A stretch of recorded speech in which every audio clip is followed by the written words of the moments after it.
since you do a lot of social critique, you are commenting on society, on media, on various things. And you also see yourself as somewhat of an outsider. And when I say outsider, Lutyens, Delhi.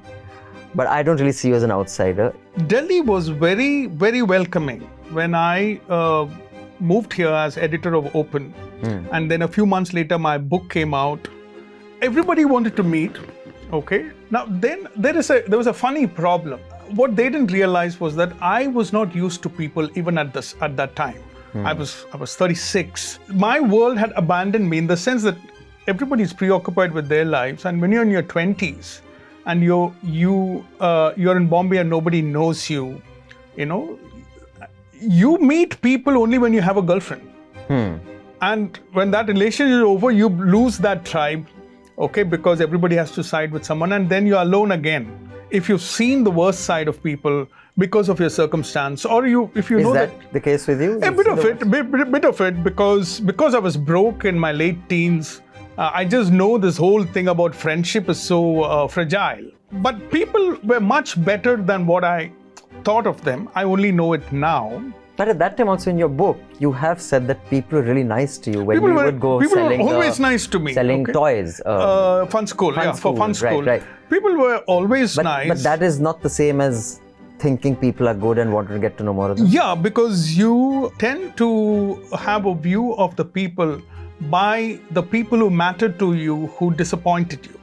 Not necessarily the ones. Like for example, you just need one friend in the when you're 18 who stopped meeting you because he has to foot all the bills, okay, for your chai. Or then you think, like, what is the value of this friendship if it can break on the basis of 20 rupees?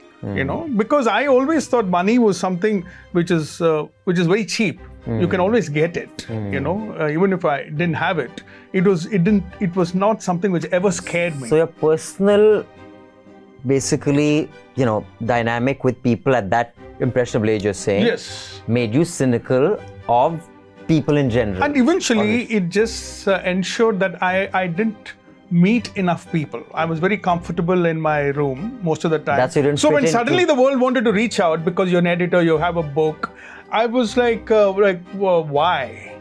I could not get into the theatrics because it was run by the posh guys, okay, from commerce. Okay, so there was this class division. So I started my own club, which was the Humor Club of Loyola. Because it wouldn't let you into the... Yeah, so I started my own. Yeah, because theatre, the thing with theatre is that they all used to pronounce English words like morons and think that they are being theatrical. So now I see where the anger and angst comes from. It is not. I know there's a psychological connection, but most of these connections are actually, it only seems plausible, but it is not. Most of the psychological theories about people on where their rage or motivation is coming from need not be true at all. I could have gone through the same, experiences, or I could have gone through the same experiences of the posh guy. I could have been a posh guy, and more or less, I would have ended up the same